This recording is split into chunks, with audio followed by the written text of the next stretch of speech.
am here to tell you that we unfortunately have not escaped our K-shaped economic hellscape.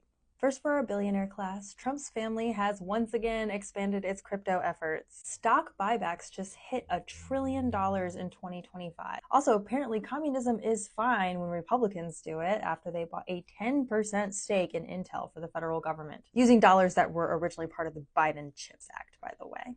Also, Japan holds over $1 trillion of our debt, and their trade negotiator just ghosted Trump, so cool. While not all is rosy in billionaire land, it is way worse for the other 99%. Current projections only show us adding 5.4 million jobs, or 3.1% growth in the next decade. Our previous decade had a 13% growth. In July, prices went up by 2.9% from June and 2.8% from the previous year.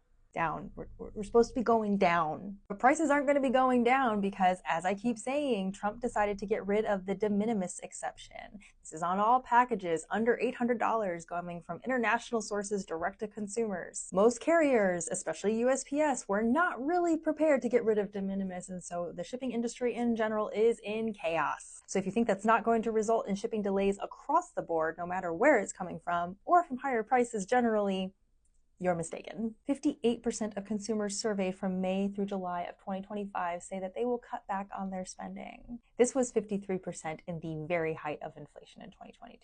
GDP estimates for Q2 have been revised upward slightly, but mostly driven by the drop in imports because there was such a surge of imports in Q1 due to Liberation Day threats. How it all shakes out in Q3 and Q4 remains to be seen. Also, you know how this whole tariff thing was supposed to drive investment, especially manufacturing jobs, into the US? Well, manufacturing has contracted for the 6th month in a row. But do you know whose manufacturing has benefited from these tariffs? Europe's. It's like our president is good for every other country's economy, except ours. And President Xi is getting a whole new boy band together to include Russia and North Korea. Great. The US is now dead last on global investment in renewable energies.